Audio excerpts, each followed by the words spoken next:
Welcome back to the channel, Mr. Super Oz. I'm Oz. This week I'm reviewing Marvel Studios' The Eternals with my handy dandy 5-star rating system.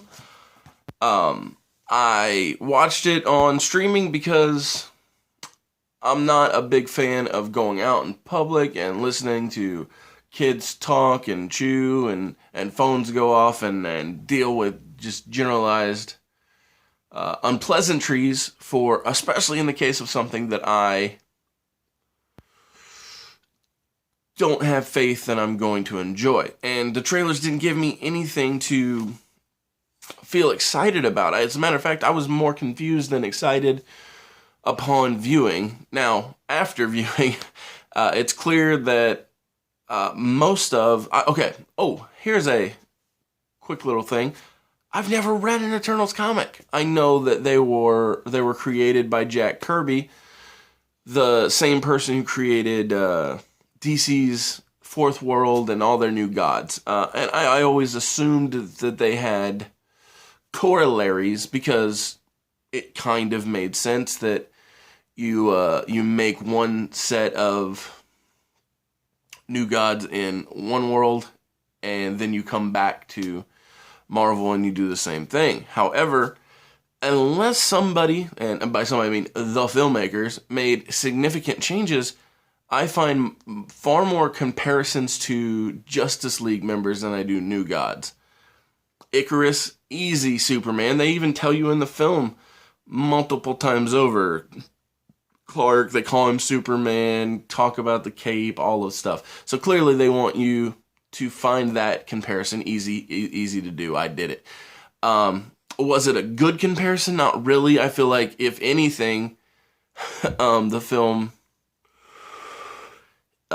leans too much into what I would consider not the best Supermans, much in the vein of, say, a Man of Steel, or maybe more accurately, an Injustice Superman, where Icarus, this Marvel Superman, believes what he believes is good so strongly that he's willing to do wrong, which again is leaning on the wrong interpretation of Superman. But I mean, the correlations between Justice League members doesn't end with Icarus. Makkari is clearly the Flash. I mean, there's just no doubt about it. Running all around the world, saving people, all at the super fast. As a matter of fact, I think while talking about Fastos, I think is meant to be Mr. Terrific. Very intelligent, great with technology. Even Cersei, I feel like Cersei is very Firestorm, because changing things on a molecular level. There are just so many Justice League / DC heroes that it was a struggle for me not to feel like somebody was taking big influences from DC while making this film.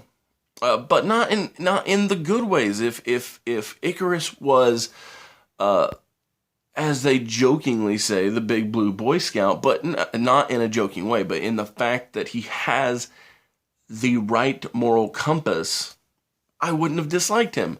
But unfortunately, what his motivations led him to do were not noble and right and upstanding. They weren't Superman-like. So, didn't relate to, couldn't feel for, none of it. And talk about feeling, man. I can't express how.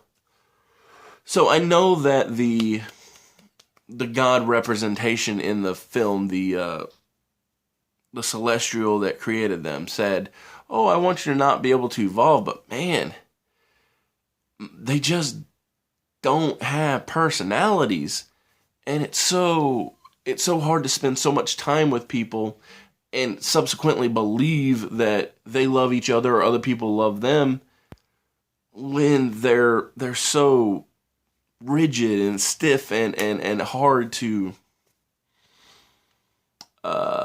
relate to and just have an understanding of. So that was a challenge. All the time jumping. I mean, I won't say I couldn't keep up with it. I kept up with it, but I couldn't say that I cared. So there was a I don't know his name. That's one big problem. A lot of these characters, everything moves so. It was so fluid that it wasn't as if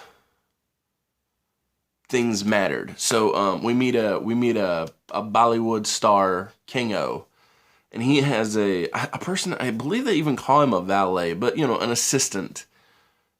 He was meant to be us, the viewer, clearly, because he's in awe of the heroics.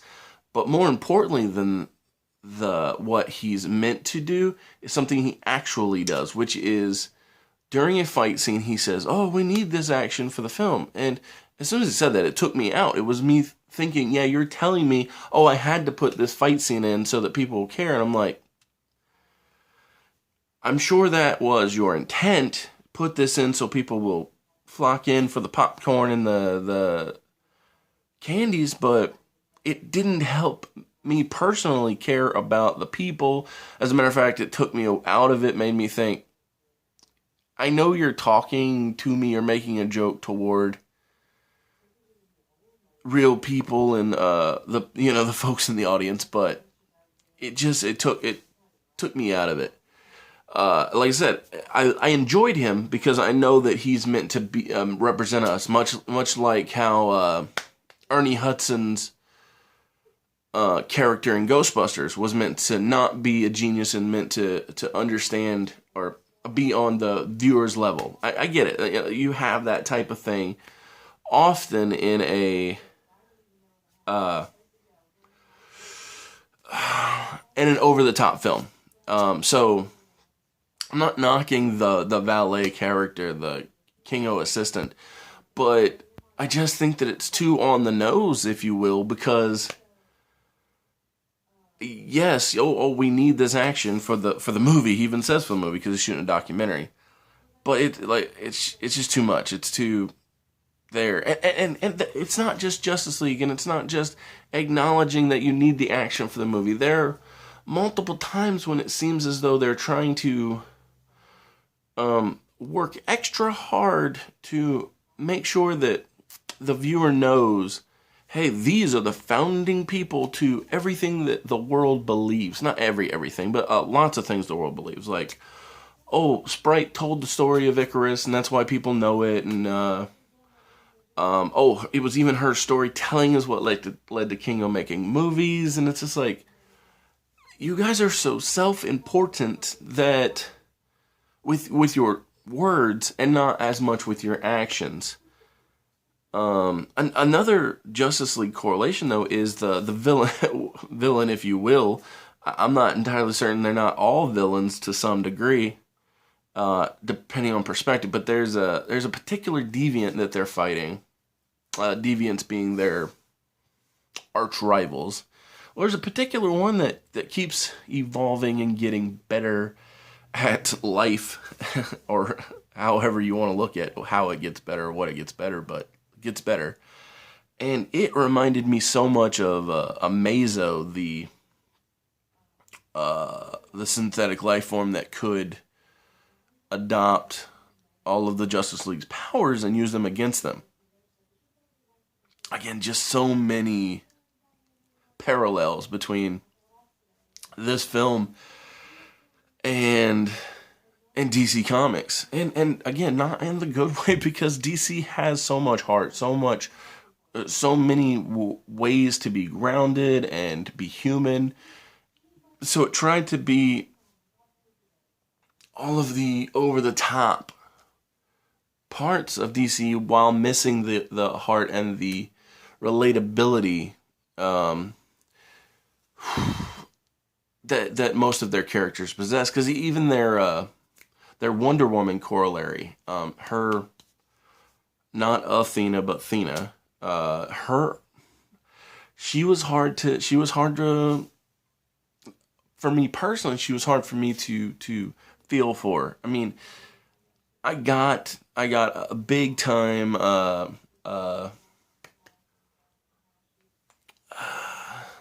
dementia vibes maybe. And do I feel bad for her? Yes, but then they also established that it's not full on dementia. It's actually opposite of dementia because she's not losing her mind, but regaining memories she used to have, or I don't know. It was complicated, overly complicated, and then by the end, it's almost like it was irrelevant because she seemed passably fine-ish. It was it was jarring. It was very jarring. So she wasn't a good Wonder Woman. Like I say, she's Wonder Woman because sword and shield and fighting and goddess of war and whatnot. Um, it was just very. It was hard, and I don't mean to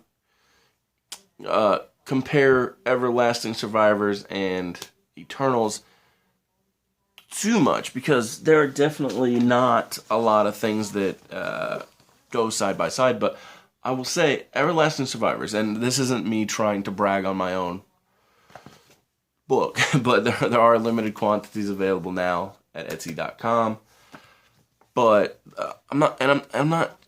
All I'm trying to say is that when you entered this world, I did my best to make each one of the primary characters and even non-primary characters that you meet feel real, human, relatable, and accessible. Whereas in this film, so often everybody is just so far away. Both they're not people that I feel like I could step outside and see, if you will. Whereas that's one thing that I want. I want when you read Everlasting Survivors, if you've read it, I hope that you feel this way. And if you haven't, pick up a copy and let me know because I want you to feel like I could bump into Reece Shaw today. That guy, he's fun loving, he's down to earth, he's successful, but he's still a man of the people. So I don't feel like I could relate to any of them. They're very cold and distant, and even when they create relationships with humans, I don't see how. When they have relationships with each other, it's challenging to understand how that they got there, why they got there. I don't know. And because they're so not human, I begin to wonder, are they made to be this way? Not the cold and distant, but are they forced into the relationship? Not forced, but predestined for the relationship. I don't know. It was a struggle to get through, and not in it's ugly. It was pretty enough. It was fine. I mean, visually speaking, it was enticing, but it was hard to relate and feel as though things had not consequence necessarily, because within the context of the film, clearly there's consequence, because had they not succeeded in what most of them decided to do, there would have been a consequence. But because it's hard to relate to them on the human level, is why that I struggled to care about them at all, their victory or their defeat, anything that happened. So, is it trash? No, I don't think it's trash. And when I say trash, I mean, my rating system goes like this. 5 stars is great. Like, it's so hard to find a flaw that it's great, right? 4 means it's super good. Maybe it's too long, or maybe there's an issue, but it's really good, right? 3 is it's fine. It's not too long, it's not complicated, but it's also not excellent, right? So it's fine. But 2, it's passable. I watched it. I don't really plan on watching it again, but it didn't break me, right? So it's passable. It's a 2. A 1 star is a fail. If it failed, I probably didn't watch it, or maybe I just finished it and it was a struggle. But trash is 0 stars. I definitely didn't finish it. There's no point in ever going back. No redeeming quality, right? Well, to me, it's not a 0. I've heard plenty of people say how it's trash, it's the worst, it's the end of the MCU, right? I don't necessarily think it's a 0. I think that the few characters that still exist most of their stuff can be tied up, let's hopefully say in Guardians, because it's something people love and enjoy. Or the consequences of the film are so big that they can get tied up in, say, the Avengers, again, something that people tend to relate to and enjoy.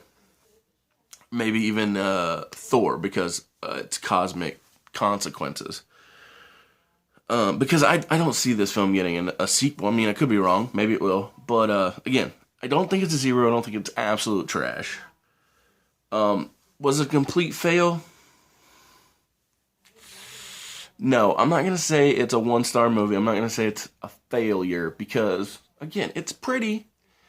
And what the characters do, they do well. But, so, in my view, The Eternals is a 2-star film. It's passable. It did.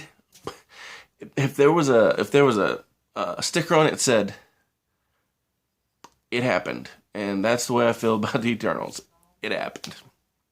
Wasn't great. Wasn't good. Don't think it was fine, but it's passable. If you've got a lot of time to kill and want to waste it on a film, you can. I would say that passable works on 2 levels. It passed, it didn't fail, or you can pass it because it's not excellent. So however you want to take it, I gave this movie 2 stars. I thank you very much for tuning in this week. And again, Everlasting Survivors, Volume 1, all day long, available now at Etsy.com.